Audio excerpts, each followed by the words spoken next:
The festival lights flickered like 1,000 fireflies. But all I could see was him tall, magnetic, his suit somehow untouched by the humid Virginia air. His gaze pinned me to the spot, and when he stepped closer, the world fell silent, as if it knew what was coming. By the time his lips brushed my neck, I was already his, marked in a way I didn't understand but couldn't escape. I'm Jamie Carter, 23, a barista with a sketchbook full of dreams and a life too small for them. That night at the Willow Creek Summer Festival, I wasn't looking for trouble or love. I was just there to sketch the chaos, to capture the way the lights danced on the river and the laughter wove through the crowd. But trouble found me in the form of Ethan Caldwell, a 35-year-old alpha of a man, the kind who owned boardrooms and broke hearts without blinking. He wasn't supposed to be at a small-town festival. He was too big for it, too polished, like a lion wandering into a petting zoo. Yet there he was, his dark eyes cutting through the crowd, landing on me like I was the only thing that mattered. I didn't know what marked meant then. I'd heard Whisper's old stories about alphas and omegas, bonds forged in instinct and fate, but I thought they were just fairy tales for lonely hearts. I was wrong. When Ethan's hand grazed my arm, a jolt shot through me, like lightning grounding itself in my bones. His scent, cedar and steel, wrapped around me, and before I could pull away, he leaned in, his breath hot against my neck. "You're mine," he whispered, and something primal in me believed him. I stumbled back, heart pounding, my sketchbook falling to the grass. He didn't chase me. He didn't need to. The mark, whatever it was, had already tethered us. I ran, weaving through the festival's chaos, past the Ferris wheel's neon glow and the cotton candy stands. My neck burned where his lips had been, not with pain, but with something deeper, something that scared me. I didn't know Ethan Caldwell, but I felt him, like a pulse under my skin. By the time I got back to my tiny apartment above the coffee shop, I was shaking. I locked the door, checked it twice, but it didn't matter. He was already in my head. The next morning, I woke to a world that felt different. Colors were sharper, sounds louder, and my chest ached with a longing I couldn't name. I tried to shake it off, chalk it up to too much festival cider. But when I looked in the mirror, I saw you'd a faint, silvery mark on my neck, like a crescent moon etched in starlight.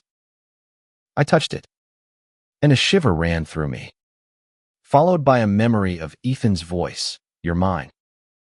I didn't know what it meant, but I knew it wasn't just a pickup line. It was a promise or a threat.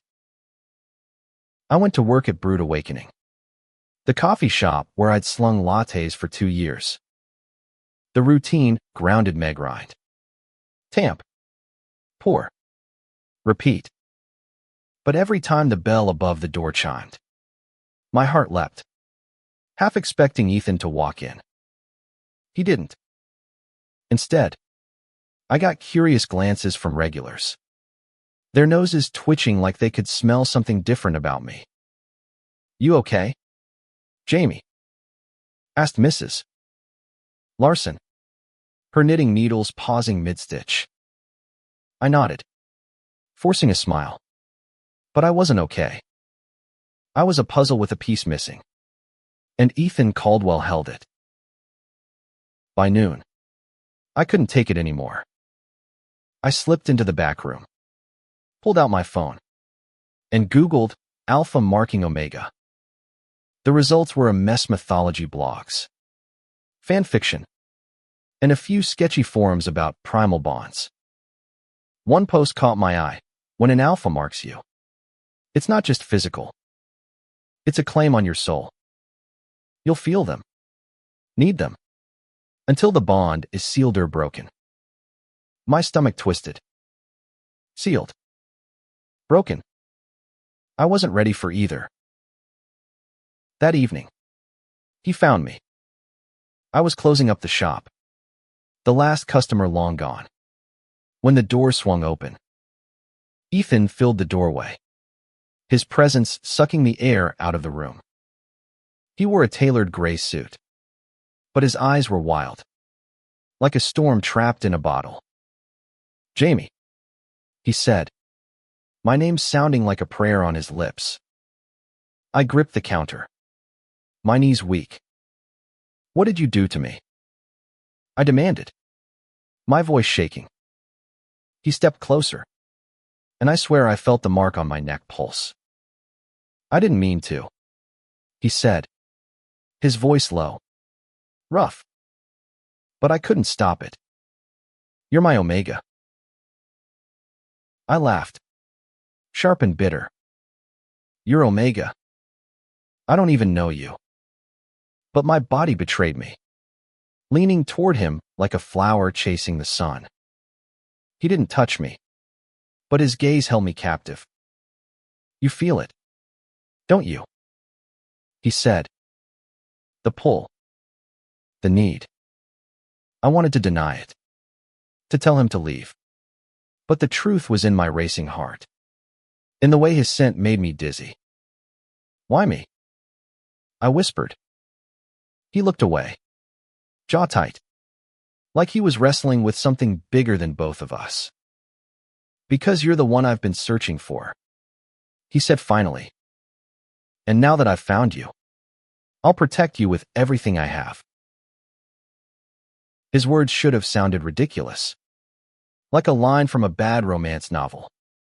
But they didn't. They felt real, heavy with a truth I wasn't ready to face. Before I could respond, a crash came from the alley behind the shop. Ethan's head snapped toward the sound, his body tensing like a predator. "Stay here," he growled. And then he was gone, moving faster than I thought possible. I stood frozen, my heart pounding, as shouts echoed from the alley, angry, guttural, and then a sickening thud. When Ethan returned, his knuckles were bloody, and his eyes were darker than before. "You're not safe," he said, his voice clipped. "Not anymore." I didn't understand not then, but I followed him when he told me to grab my things. I didn't know where we were going, only that the mark on my neck burned hotter with every step I took away from him. As we left the shop, the festival lights still glowed in the distance. But the magic of that night was gone. Something dangerous was coming, and Ethan Caldwell was the only thing standing between me and it. Ethan's car, a sleek black Audi that looked like it cost more than my apartment, cut through the night. The hum of the engine, the only sound between us. I clutched my sketchbook, the one thing I'd grabbed before we left, my fingers tracing its worn edges to keep from trembling. "Where are we going?" I finally asked, my voice barely above a whisper. Ethan's hands tightened on the wheel, his jaw set like he was chewing on words he didn't want to say. "Somewhere safe," he replied, his eyes flicking to the rearview mirror. I followed his gaze, half expecting to see headlights chasing us. But the road was empty. Safe. The word felt like a lie. Nothing about this felt safe, not the mark on my neck, not the way my body hummed when Ethan was near, and definitely not the memory of that crash in the alley. Who was out there? I pressed, my voice sharper now. He didn't answer right away, and the silence stretched, thick with secrets. Finally, he said, "People who want what's mine." His eyes met mine, just for a second, and I felt it again, that pull, like a tide dragging me under. I wanted to scream, to demand answers, but the mark pulsed, and my words caught in my throat. We pulled up to a gated estate on the outskirts of Willow Creek. The kind of place I'd only seen in movies. The house was all glass and steel, modern and cold, surrounded by woods that seemed to swallow the moonlight. Ethan punched a code into the gate, and we drove through, the gravel crunching under the tires. "This is your place?" I asked, unable to hide my disbelief. He nodded, his expression unreadable. "For now?" Inside, the house was as intimidating as he was high ceilings. Minimalist furniture, and a view of the forest that felt more like a warning than a comfort. Ethan led me to a guest room, his hand hovering near my back but never touching. "Get some rest," he said, his voice softer now, almost gentle. "We'll talk in the morning." I wanted to argue, to demand he explain everything to Mark. The alley, the way my life had unraveled in a single night, but exhaustion hit me like a wave. I nodded, and he left, closing the door with a quiet click. I didn't sleep. How could I? The mark on my neck throbbed, and every time I closed my eyes, I saw Ethan's face, his intensity, his fear. I sat on the bed, sketching to calm my nerves, my pencil scratching out the festival.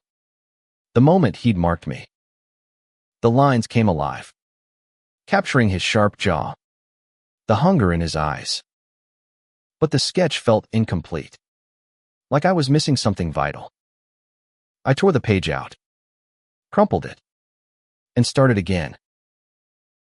Morning came too fast. Sunlight streamed through the floor-to-ceiling windows, and I found Ethan in the kitchen, his shirt sleeves rolled up, making coffee like he hadn't just fought someone in an alley. "You're up," he said, sliding a mug toward me.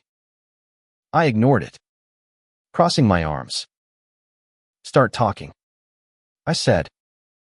"What's this, Mark? Why are people after me? And don't give me vague bullshit." He raised an eyebrow, a flicker of amusement crossing his face. But it vanished quickly. "You're not ready for all of it," he said. "But I'll tell you what you need to know." He explained, his voice steady but heavy. The mark was an alpha's claim, a rare bond that tied an omega to their mate. It wasn't just attraction, it was biology. Destiny. Something ancient and unstoppable. Ethan was an alpha, born into a world of power and secrets. And I was his omega, chosen by instinct or fate or both. The mark made me a target, he said, because not everyone respected the bond. Rival alphas, power-hungry familiestids see me as a weakness to exploit. "I didn't mean to mark you," he admitted, his eyes dropping to the floor. "It wasn't supposed to happen. But when I saw you," he trailed off, and my heart stuttered. "Then why didn't you walk away?" I snapped, anger flaring. "Why drag me into this?"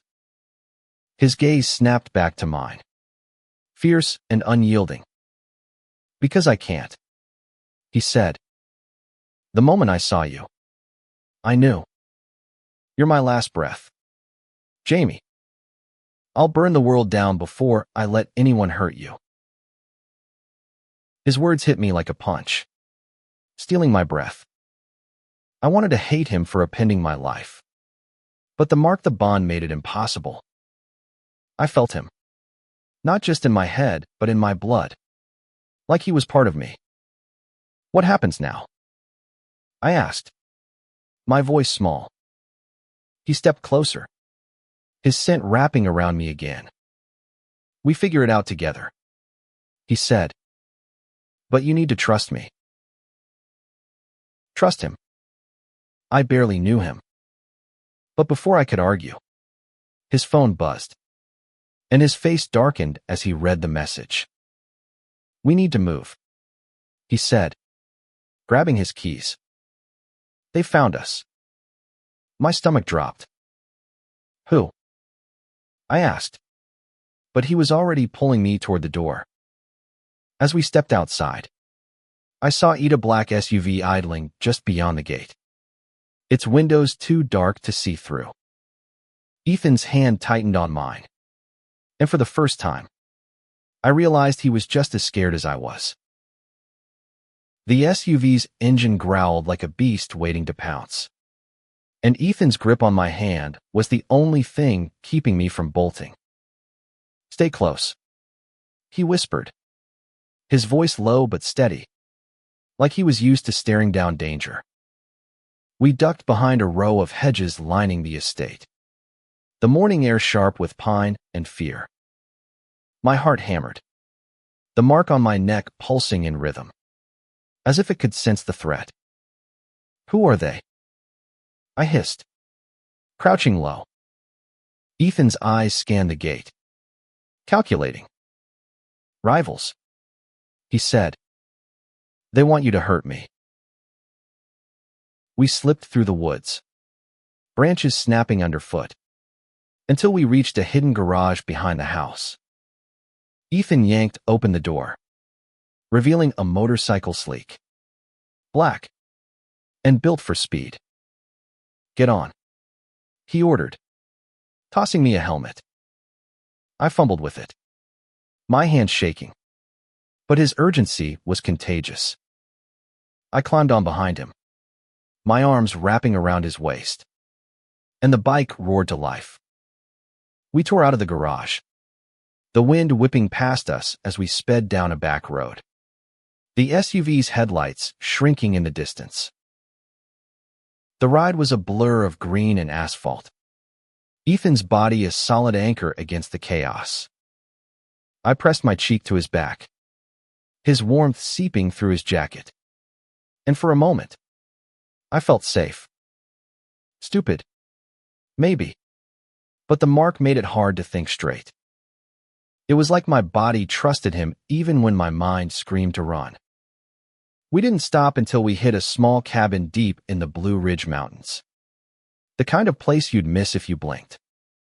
Ethan cut the engine, and the silence was deafening.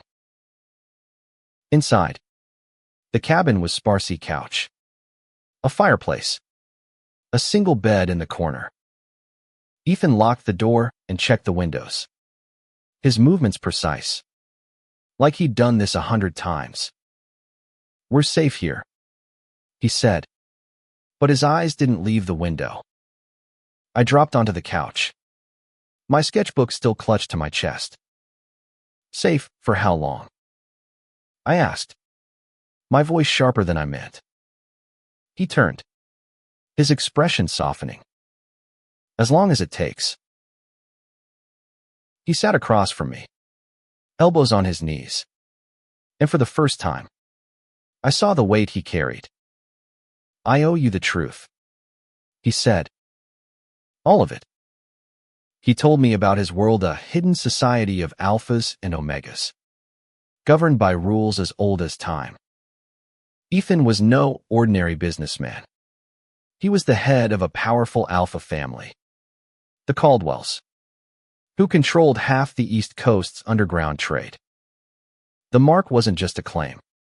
It was a signal to his enemies, a declaration that I was his weakness. "They'll come for you," he said, his voice raw. "They already have." I wanted to be angry, to scream at him for dragging me into his war, but the mark made it hard to hate him. Instead, I asked, "Why me? I'm nobody." He leaned closer, his eyes burning. "You're not nobody, Jamie. You're the one my soul recognized. I've spent years running from this, from feeling anything. But you." He stopped, like the words were too much. I swallowed, my throat tight. "What if I don't want this?" I whispered. His face fell, But he nodded. If you want out, I'll find a way to break the bond. But it won't be easy. Before I could respond, a twig snapped outside. Ethan was on his feet in an instant, pulling a gun from a drawer I hadn't noticed. Stay down, he growled, moving to the window. My heart raced as I crouched behind the couch, clutching my sketchbook like a shield. The cabin was silent, but the air felt heavy, like a storm about to break.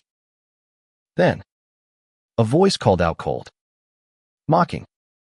Caldwell, you can't hide forever. Ethan's jaw tightened, but he didn't answer. Instead, he motioned for me to follow him to a trapdoor under the rug. We descended into a cramped basement. The smell of earth and damp would thick in the air. Who was that? I whispered, my voice shaking.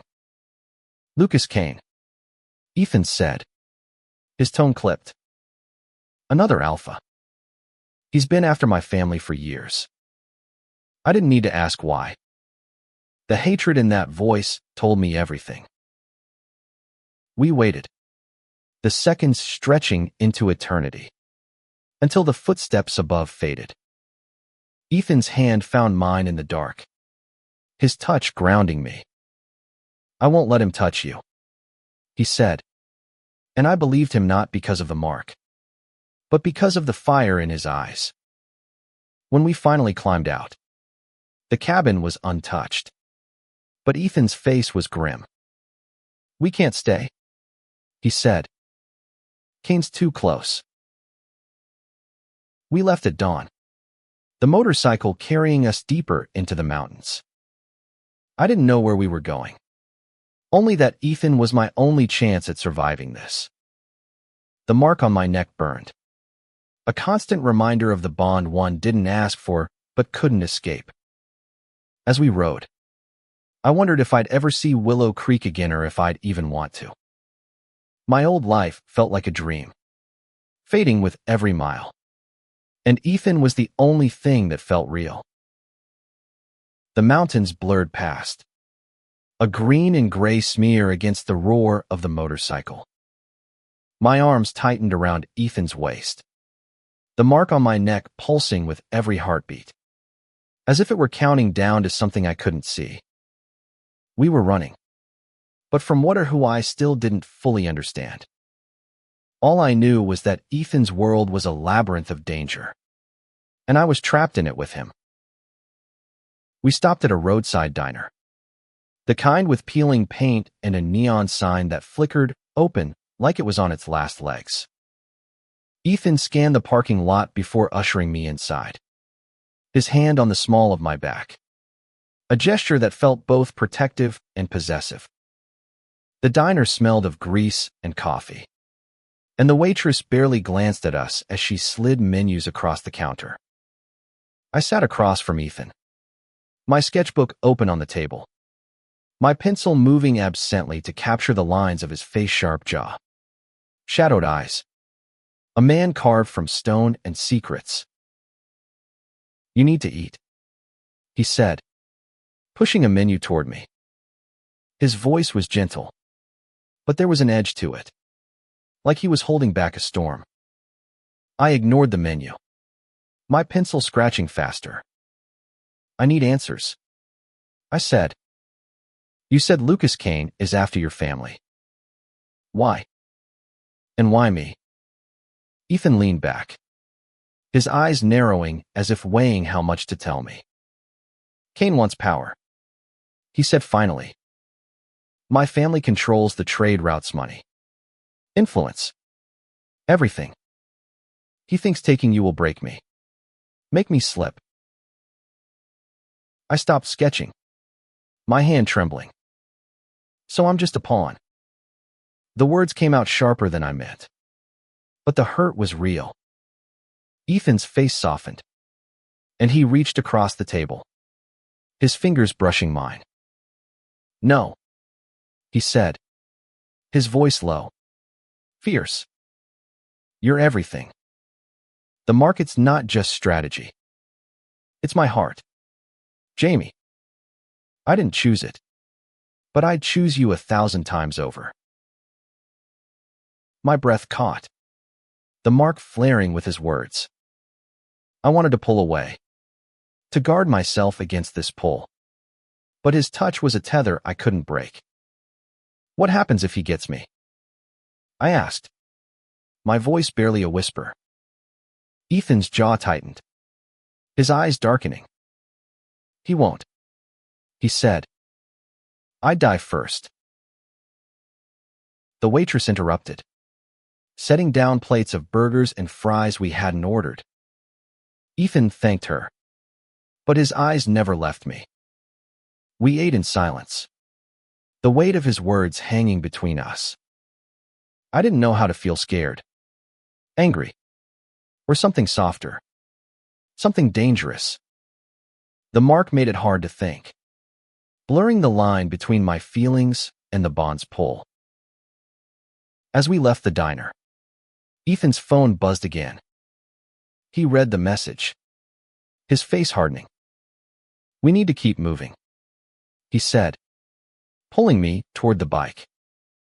Kane's closer than I thought. I didn't ask how he knew. The urgency in his voice was enough. We rode for hours, the road winding through forests and past sleepy towns, until we reached a safe Hausian nondescript cabin tucked in a valley. Ethan checked the perimeter, his gun drawn, while I stood by the bike, clutching my sketchbook like a lifeline. Inside, the safe house was bare but functional. A cot, a table, a small kitchen. Ethan lit a fire, the crackle of wood filling the silence. I sat on the cot, sketching again, trying to make sense of the chaos. Ethan watched me, his expression unreadable. You're good, he said, nodding at my sketchbook. Why don't you do more with it? The question caught me off guard. A glimpse of the man behind the alpha. I wanted to, I admitted. Art school? Maybe. But life, it gets in the way. He sat beside me, close enough that I could feel his warmth. When this is over, he said, you'll get that chance. I'll make sure of it. His promise felt like a lifeline, but it also scared me. What did over mean? Could we ever go back to normal? I didn't ask, because deep down, I knew the answer. That night, I couldn't sleep. The mark burned, and Ethan's presence filled the room. Even as he slept on the floor by the door, his gun within reach.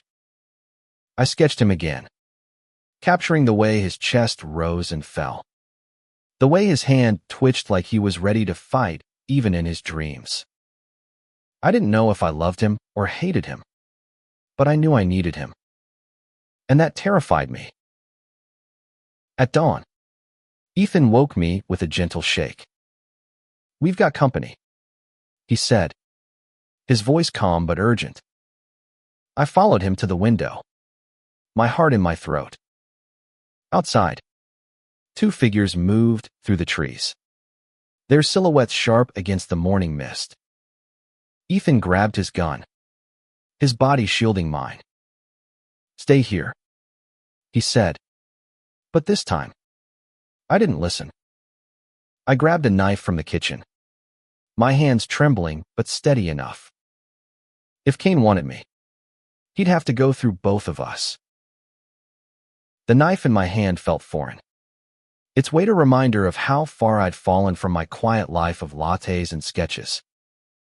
Ethan crouched by the window, his gun steady, his eyes tracking the figures outside like a hunter. Jamie, get down, he whispered. But I stayed put, my pulse racing. The mark on my neck throbbed, urging me to trust him. But I was done being a passenger in my own life. I'm not helpless, I said, my voice sharper than the blade. Ethan's gaze flicked to me, a mix of surprise and something like pride. The figures outside moved closer, their steps deliberate, crunching on the gravel path. Ethan motioned for silence, his body tense but controlled. I gripped the knife tighter, my mind racing with questions I didn't have time to ask. Who were these people? What did they want with me? The mark pulsed, and for a moment, I swore I could feel Ethan's heartbeat, like it was syncing with mine. It was disorienting, intoxicating, and I hated how much I leaned into it. A knock on the door shattered the silence slow, deliberate, like a taunt. Ethan stood, his gun trained on the entrance. Caldwell. A voice called, smooth and cold. Let's make this easy. It was Lucas Kane, the alpha Ethan had warned me about. My stomach twisted, but Ethan's face was stone, unyielding. Stay back, he told me, then raised his voice. Kane, you're on my turf. Walk away. Laughter echoed from outside, sharp and mocking. Your turf. You're running scared. Caldwell. Hand over the Omega, and we'll call it even. I froze, the word Omega hitting like a slap. It wasn't just a tight light, it was a target painted on my back. Ethan's hand found mine, a brief squeeze that said more than words. He's not yours to take. Ethan growled, his voice a low rumble that vibrated through me. The door splintered under a sudden kick, and chaos erupted. Ethan fired, the sound deafening in the small cabin, and I ducked behind the table, my knife raised. Two men burst in, both tall and broad, their eyes glinting with the same predatory intensity as Ethan's. But where Ethan's gaze held warmth for me, theirs was cold, calculating. One lunged for me, but Ethan was faster, tackling him to the ground. The other came at me, and I swung the knife, catching his arm. He hissed, retreating, but not before I saw the blood. Jamie, run, Ethan shouted, grappling with the first man. I bolted for the back door, my heart pounding. But Kane was there, blocking my path. He was leaner than Ethan, with sharp features and eyes like a snake's. You're the prize, aren't you? He said, stepping closer. I raised the knife, my hands shaking but steady enough. Back off, I said, my voice stronger than I felt. He laughed, but there was no humor in it. Feisty. I like that. Before he could grab me, Ethan was there, slamming Kane against the wall. The fight was brutal. Fists and blood. Each hit a thunderclap in the small space. I wanted to help, but I was frozen, the knife useless in my hand. Ethan was a force, his strength terrifying, but Kane was relentless, matching him blow for blow. Finally, Ethan pinned him, his gun pressed to Kane's temple. Leave, Ethan said, his voice deadly calm. Or I end this now. Kane smirked, blood trickling from his lip. You can't protect him forever, Caldwell. But he backed off, his men limping behind him.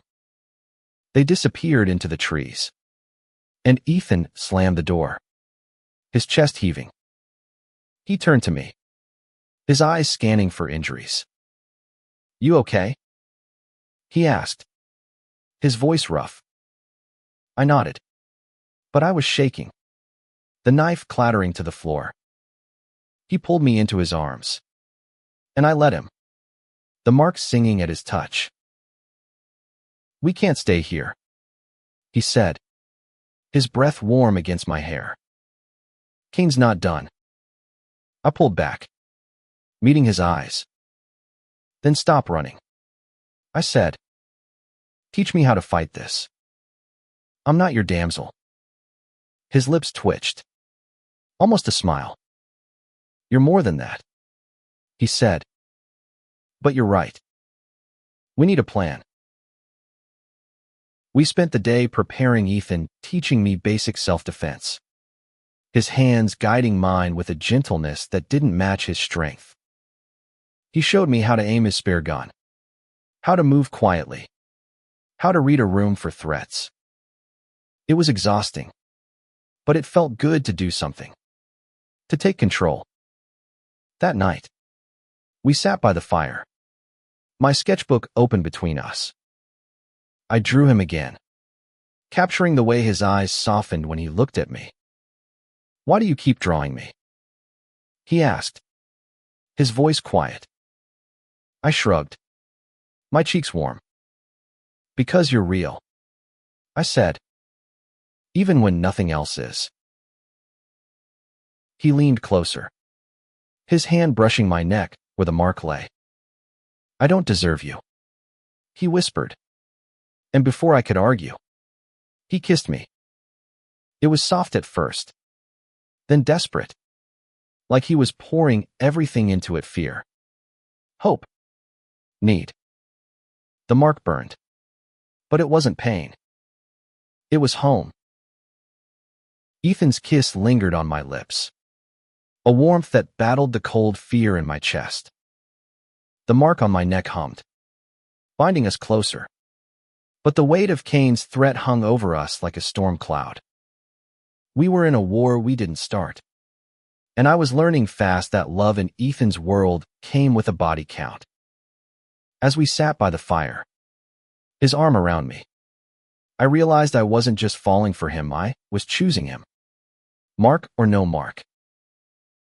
Morning brought a plan. Ethan had contacts, allies who could help us disappear until Kane was dealt with. There's a safe house in D.C., he said, spreading a map across the table. My cousin, Mara, runs a network there. She can hide us. I nodded, tracing the map's lines with my finger. But my mind was on the fight in the cabin. I'd held my own. Barely. But I wasn't naive. Kane wasn't just after Ethan's power, wanted to break him. And I was the key. We packed light. My sketchbook tucked into a backpack with a change of clothes and Ethan's spare gun.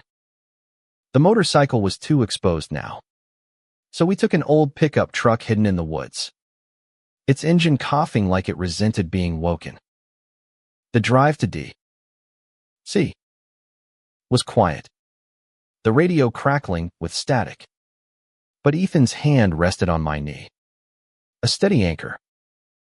You're handling this better than I expected, he said, glancing at me. I snorted. I'm terrified, I admitted.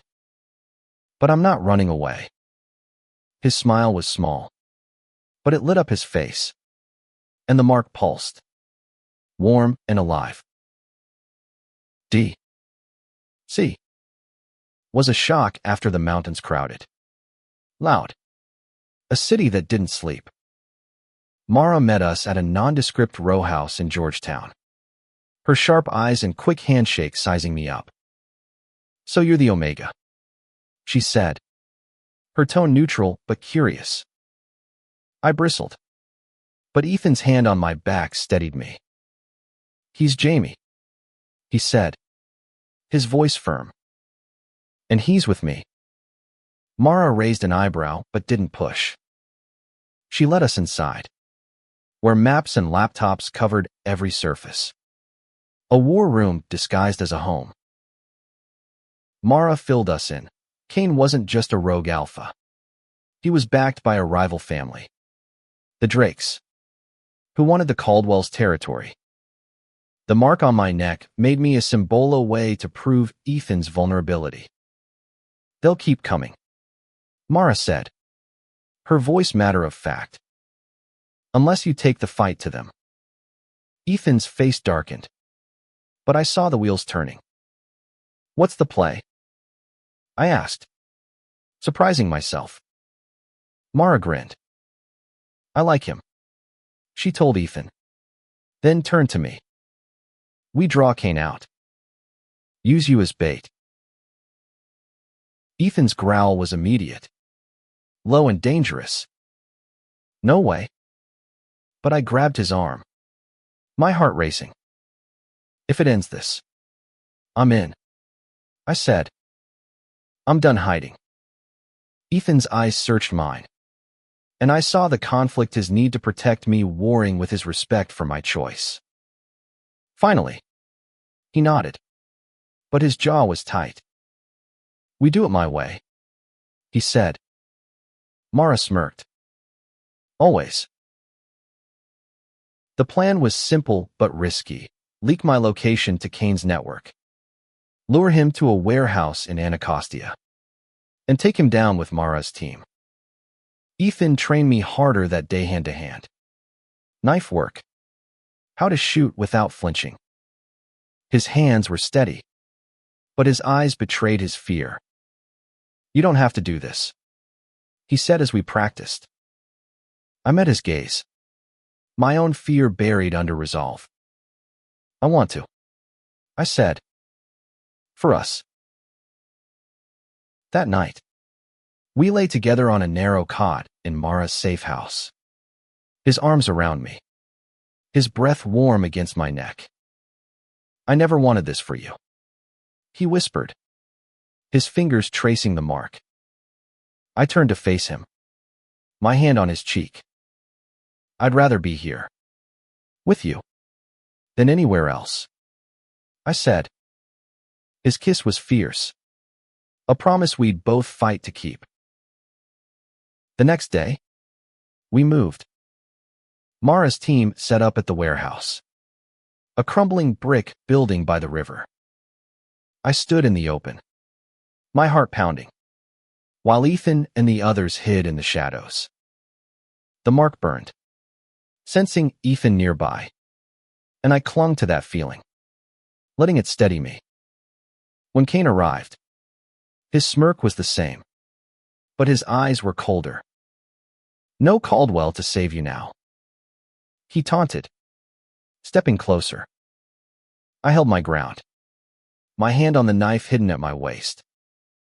I don't need saving, I said, and for the first time, I believed it. The fight came fast, Kane's men rushing in, Mara's team countering.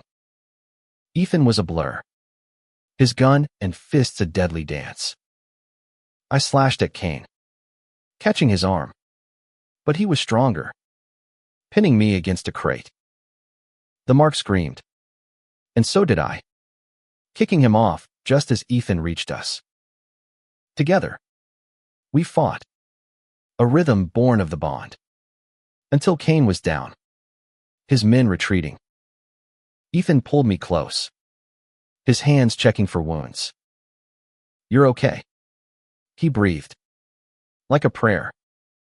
I nodded, my heart still racing. We're okay. The warehouse reeked of rust and river water, the air thick with the aftermath of the fight. Kane lay unconscious, his men scattered or bound by Mara's team. But my body still thrummed with adrenaline, the mark on my neck pulsing like a second heartbeat. Ethan's arm stayed around me, his touch both a shield and a reminder of the bond that had brought us here. I leaned into him, my knife still in hand, my breaths uneven. It's over, I whispered, but Ethan's eyes stayed sharp, scanning the shadows. Not yet, he said, his voice low. Kane's just a piece of it. We returned to Mara's safe house. The city's hum a distant roar outside the Georgetown row house. Mara debriefed us, her tone clipped but approving. You held your own, she told me, a rare smile breaking through. I nodded. But my mind was elsewhere in Ethan. On the mark. On the life I'd left behind. My sketchbook lay open on the table. Pages filled with his face. The festival. The chaos of the past days. It was my anchor. A way to process the impossible. Ethan sat beside me, his hand resting on my thigh. A quiet claim. "You were reckless," he said, his voice soft but edged with worry. "You could have died." I met his gaze. My own steady. "So could you," I said. "I wasn't going to let you fight alone." His jaw tightened, but his eyes softened, and he pulled me closer, his lips brushing my forehead. The mark flared, warm and alive, and for a moment, the world felt right.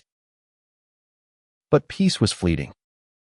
Mara's phone buzzed, and her face darkened as she read the message. "The Drakes," she said, tossing the phone to Ethan. "They're not backing down. Kane was their frontman, but they're planning something bigger." Ethan's grip on me tightened, his body tensing like a coiled spring. "What's bigger?" I asked, dread pooling in my stomach. Mara hesitated, then said, "They want to expose the Alpha Omega world. Use you to do it." The words hit like a punch. Expose us. To the world. I thought of my quiet life in Willow Creek. The coffee shop. My sketches. It was gone now. Replaced by a bond one didn't choose. A war I didn't start. "Why me?" I asked, my voice breaking. Ethan's hand found mine, his thumb tracing circles on my skin. "Because you're mine," he said, his voice fierce. "And they know that's my weakness." Mara laid out the stakes. The Drakes wanted to destabilize the Caldwell family, using me as leverage to force Ethan into a corner. Exposing the Alpha Omega bond would spark chaos, public fear, government crackdowns, the end of their hidden world. "We need to hit them first," Mara said. "Their base is in Baltimore. We take it out. We end this." Ethan nodded, but his eyes were on me, searching. "You don't have to come," he said. I shook my head. "I'm in," I said. "All the way." We planned through the night. Maps and intel spread across the table. Mara's team would infiltrate the Drake's compound, a fortified warehouse by the harbor. Ethan and I would go in as a distraction, using the bond to draw their attention. It was dangerous, but it felt right, like we were finally taking control. As dawn broke, Ethan pulled me aside, his hands framing my face. "If anything happens," he said, his voice rough, "you run. Promise me." I nodded, but my heart said otherwise. I wasn't running anymore. The drive to Baltimore was tense, the city skyline looming like a warning. Ethan's hand stayed on mine, his warmth a lifeline. I sketched in the passenger seat, capturing the moment, not the danger, but us. The way his eyes crinkled when he smiled, the way his hand felt like home. "You're keeping me sane," I told him, my voice quiet. He glanced at my sketch, his expression softening. "You're keeping me human," he said. The Drake's compound was a fortress, all concrete and steel, guarded by men who moved like predators. Mara's team split off, slipping into the shadows, while Ethan and I approached the front, our hands clasped, the mark pulsing in sync. "Ready?" he asked, his voice steady. I nodded, my heart in my throat. We walked in, bold and exposed. The bond our only weapon. The Drakes were waiting, dozens of them. Their eyes cold. Their leader a woman with a scar across her cheek. "Caldwell," she said, her voice like ice. "You brought your Omega to die?" Ethan's growl was low. Primal. "Touch him, and you're done." I stood taller. The knife at my waist a reminder of who I'd become. The mark burned, and I felt Ethan's strength. His love. Flowing through me. This was our fight, and we'd face it together. The Drake's compound buzzed with tension. The air thick with the scent of oil and menace. Their leader, Vivian Drake, stood before us, her scar glinting under the warehouse lights, her smile sharp as a blade. Ethan's hand tightened in mine, the mark on my neck a blazing reminder of our bond. We were the bait, but I felt like the hunter, my knife heavy at my waist, my heart steady with Ethan beside me. "You're bold, Caldwell," Vivian said, her eyes flicking to me. "Bringing your Omega here. Or is he your leash?" Ethan's growl vibrated through me, but I spoke first, my voice cutting through the silence. "I'm nobody's leash," I said, stepping forward. "And I'm not your pawn." Her smile faltered, just for a second, and I felt the mark pulse, amplifying my courage. Ethan glanced at me, a flicker of pride in his eyes, but his body stayed angled to shield me. Mara's team was out there, moving in the shadows, and we just needed to buy them time. Vivian laughed. A cold, brittle sound. "You think you can stop us? The world will know what you are, freaks. Bound by instinct. Not fit for society." She gestured to a bank of computers behind her, screens flickering with data. Photos of Ethan and me. Grainy festival footage. They'd been watching us from the start, planning to expose the Alpha Omega world to force the Caldwells out of power.